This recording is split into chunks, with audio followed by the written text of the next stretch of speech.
Okay, today we're going to talk about the law of sines. We're now into the applications of the trig.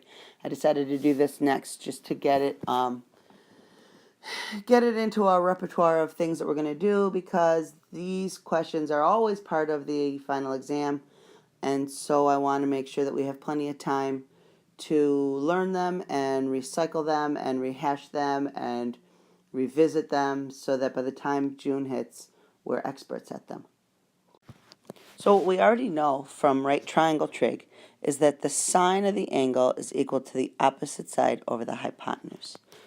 The problem is, what if you don't have a right triangle? Or what if you're not sure if you have a right triangle? So, in our world, if everything was perfect and everything was little right triangles, then we wouldn't have an issue. But in the event that you come across a triangle that's not a right triangle, then you can't say, well, I just can't do this problem, because we can do this problem. So what I'm going to show you is where the law of sines comes from, so that hopefully it makes more sense that it's not just, again, a made-up ratio. So let me get my diagram on here first. So I have triangle ABC. ABC is an obtuse triangle with obtuse angle at C. Doesn't really matter. All I know is it's not a right triangle. So my right triangle trigonometry does not apply because there is no hypotenuse. So again, I got this problem. So what I'm going to do is I'm going to drop an altitude from C to the opposite side. Now, an altitude, we know from geometry, is the perpendicular from a vertex to the side opposite. What that does for me is it creates two right triangles. I'm going to call this right triangle triangle 1, and this one triangle 2. Okay, now I also have to label the rest of my sides. So if this is angle A here, then the side opposite is going to be little a, and angle B here, side opposite is going to be little b, and for angle C, side opposite is going to be side C, not angle side, I meant side, side, side, side. Side A here, side B, side C, on my big triangle. Now this vertical line here that I drew, I'm going to label H for height, for lack of a better label, because I've already used A for side A, so I can't use altitude, so I'll use H. And it's this height that is the key, because this is the piece common to both of these triangles. So this is going to be the link between triangle A, or triangle 1, and triangle 2. Now from law of sines, I know that the sine of A is equal to the opposite, and in this case the opposite of A, from I'm looking at just triangle 1 now, is the height, is labeled height, over the hypotenuse, which is labeled B. So I'm going to write H over B. So this is for triangle number 1. For triangle number 2, the sine of B, this angle right here, is the opposite, which is also H, over the hypotenuse, which in this case is labeled A. What I want to do now is, because this H is the common link between them, I'm going to manipulate these equations and I'm going to set them equal to H. I'm going to solve them for H. So what I will do is multiply both sides by B, and then these go away. And what I'll end up with is H equals B times the sine of A.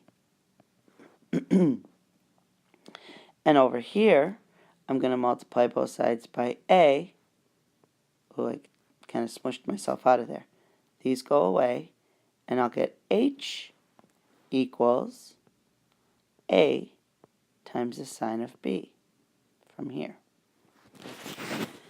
Now, I also know from algebra that if two things are equal to the same thing, they're equal to each other. And since this H and this h are the same h from the triangle, I can set this piece here, this b times the sine of a, equal to a times the sine of b. So that's what I'm going to do.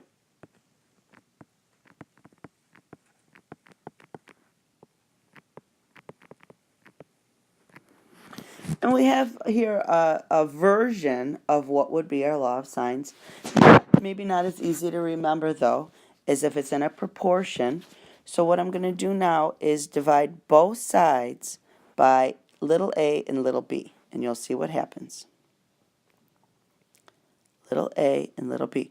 Because remember, as long as you divide both sides of an equation by the same thing, we're okay. But what's going to happen here is the b's are going to reduce out, and on this side the a's are going to reduce out. And so what I will be left with is my law of sines, which says the sine of a over the opposite side a is equal to the sine of b over its opposite side b. And that is the law of sines.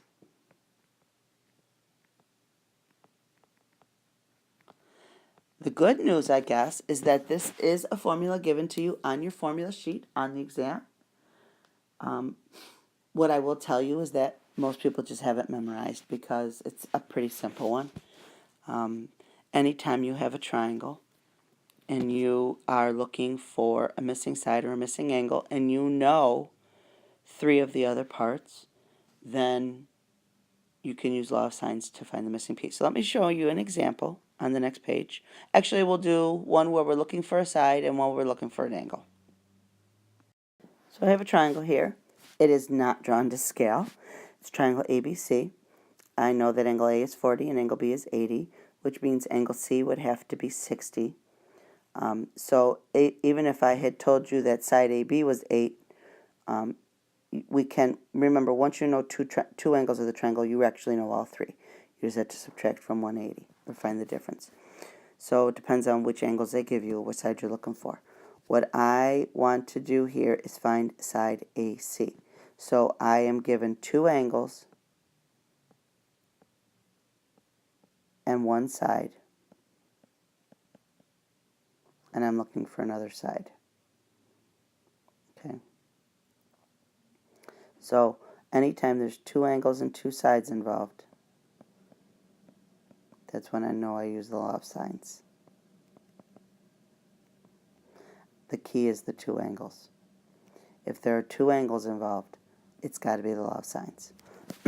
Okay, so my formula says sine of A over A equals sine of B over B. Now, keep in mind that this is a general formula, kind of like the Pythagorean theorem, a squared plus b squared equals c squared. If the triangle is not labeled A, B, and C, it's not like we throw the formula out. We understand that C always represents the hypotenuse and that A and B always represents the leg, or the legs. So even if the triangle is labeled DOG, I find the hypotenuse and put that value in for the C squared, and then the two legs go in for the A and the B. It's what we call a general formula, because I might not have my triangle labeled ABC. I might have labeled it PIG. I don't know. But these here represent any angle of the triangle and the side opposite, another angle of the triangle and the side opposite. So it doesn't have to be A and B. It could have been sine of C over C, or sine of D over D, or sine of F over F, sine of P over P, sine of Q over Q. It's ridiculous. I'm not going to use the whole alphabet. So this is what we call a very general formula, where A represents one of the sides, or one of the angles, and this represents its opposite side. So as long as you have those two pieces of information, it's okay. And these labels here really don't matter. What I'm looking for here is an angle and the side opposite, and then another angle and the side opposite. And that's how I'm going to place them into my formula. So this is going to become, I'm going to use 40 for A since it is labeled A. It's going to be the sine of 40 over 8 equals the sine of 80 over x. Now I have a proportion. I will cross multiply. Cross multiplying gives me x times the sine of 40 equals 8 times the sine of 80. And when I divide both sides by the sine of 40, I will get my value for x. Now notice that I am keeping this very general. I am not putting in my decimals because I want to keep this as accurate as possible. At this point, I grab my calculator. And I'm going to multiply 8 times the sine of 80 and divide that answer by the sine of 40. And x will turn out to be, and if you have your calculator handy, you can do that. Again, make sure you're in degree mode.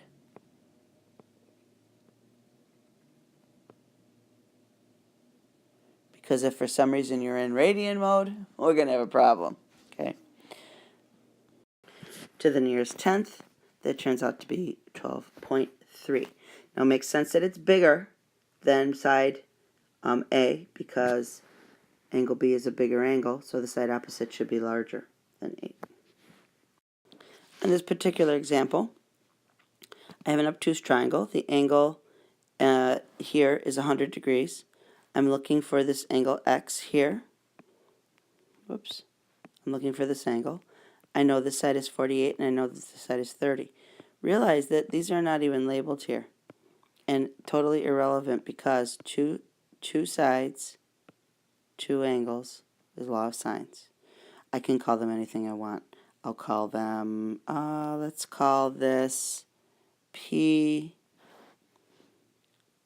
G, D, because it really doesn't matter.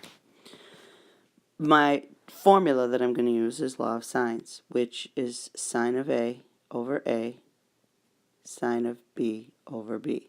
Now technically, if you wanted to be like extreme, we could say sine of D over D equals sine of G over G. But that's so totally not necessary. So again, what I need to make sure is that I have an angle and the side opposite, and then another angle and the side opposite. In this case, I'm looking for the angle. So this one's going to be a little more involved, actually. I'm going to have to do an inverse with this one. When I substitute in, it will be the sine of 100 over the side opposite, 48, will be equal to the sine of x or g or whatever over 30. Now in cross multiplying, that will give me 48 times the sine of x equals 30 times the sine of 100. And so if I divide both sides by 48, what I will get is the sine of x equals, and then I'm going to change this into a decimal. So when I punch in 30 times the sine of 100 and divide it by 48, I get 0.6155. Now that's to 4 decimal places. If I wanted to, I could write more of them out, but I don't really need to.